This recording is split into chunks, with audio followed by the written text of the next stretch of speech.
અમુક લોકોને સ્મોકિંગની બહુ ખરાબ આદત હોય છે, જેના કારણે એ જે સ્મોકિંગનો ધુમાડો હોય છે એ બી નાકમાં જઈને એ નાક અને સાઇનસનું ટ્યુમર કરતું હોય છે. જે તંબાકુ છે એ ખાલી સ્મોકિંગથી નહીં પણ પાન મસાલા ખાવાથી મોઢા અને ગળાનું કમ્પ્લીટ ઉપરથી નીચે કેન્સર કરતું હોય છે. એવા કોઈ દર્દી તમારી પાસે આવેલા છે કે જે લાસ્ટ સ્ટેજ સુધી પહોંચી ગયા અને પછી તમારા પાસે આવ્યા હોય? એવા બહુ બધા કેન્સરના દર્દી, સ્પેશિયલી નાક અને કાનના દર્દી અમારી પાસે આવ્યા છે. એક બાજુનું નાક લાંબા સમય સુધી બંધ રહેવું, એક બાજુના નાકમાંથી કન્ટિન્યુઅસ ડિસ્ચાર્જ આવ્યા કરવું, એક બાજુના નાકમાંથી લોહી નીકળે એટલે 2-3 મહિનાથી વધારે દવા લઈએ તો બી એ મટે નહીં, ત્યારે આપણે ડેફિનેટલી એ સિમ્ટમ્સને અવગણના ના કરી અને ડૉક્ટરની તાત્કાલિક સલાહ લેવી. MRI અને CT સ્કેન બંને વસ્તુ બોલ્યા, ફરક શું છે બંને વચ્ચે?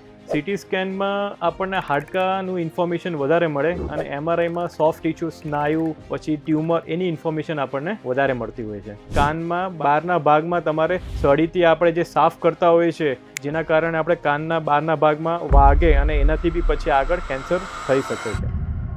તો પછી કાન સાફ કરવા માટે સૌથી બેસ્ટ ઉપાય ઘરે કયો છે? કાનની ભગવાન એવી મેકેનિઝમ બનાવી છે કે ઓટોમેટિક એ સાફ થઈ જતું હોય છે. તો સ્કલ બેઝ ટ્યુમરમાં કયો એવો ભ્રમ છે કે જે આજે પણ લોકો પાડી રહ્યા છે? લોકોને એવું મિથ હોય છે કે આ કેન્સર મટી ના શકે, કેમ કે એ બધું મગજના નીચેના ભાગમાં હોય, મોટી દોરી નસની બાજુમાં હોય, મોટી મોટી ક્રેનિયલ નર્વ્સની બાજુમાં હોય, પણ એવું નથી હોતું. એન્ડોસ્કોપિકલી અથવા પછી ઓપન સર્જરીથી એ આરામથી મટી શકે છે. જો ટ્યુમર છે, કેન્સર છે બેઝિકલી, તો પરિવારમાં કોઈને થયું હોય તો એ બાળકમાં આવી શકે?